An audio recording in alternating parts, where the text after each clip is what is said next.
काय रे, विसरलात तर नाही ना दादाला? किती म्हटलं ना की आता नाही बोलायचं, तरी मन काही राहत नाही बघा.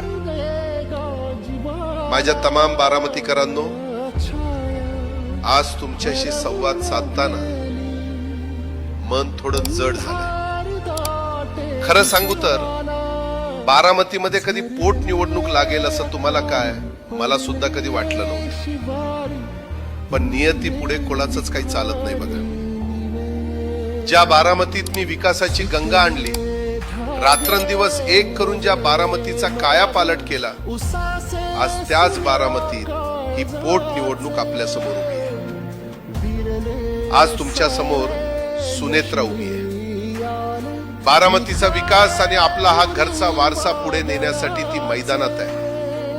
माझ्यावर जसं भरभरून प्रेम केलं, जो विश्वास माझ्यावर दाखवलात, तसंच प्रेम आणि आशीर्वाद सुनेत्राला सुद्धा द्या. तिने मला आजवर प्रत्येक संकटात साथ दिली आहे. आता तिला तुमच्या साथीची गरज आहे. बारामतीकरांनो, लक्षात ठेवा, ही निवडणूक फक्त एका जागेची नाही, तर बारामतीच्या अस्मितेची आणि इथल्या चालू राहिलेल्या विकासाची आहे. मी तिथे नसलो तरी माझा शब्द आणि माझी ताकद सुनेत्राच्या पाठीशी खंबीरपणे उभी आहे. निकाल लागल्यावर तिला विजयी गुलाल लागलेला पाहणं हे माझ्यासाठी सर्वात मोठ्या आनंदाचं असेल.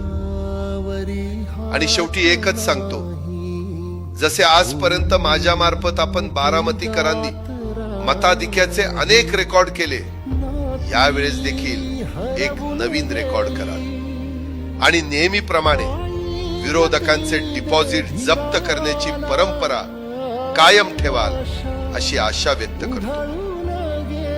चला, निरोप घेतो. सांभाळून घ्या. तुमचाच दादा. दिसले समोरी हसले घोरी, रुसले न भाषी हवे, सुटले धागे उरले मागे, उसासे सुन्या काळज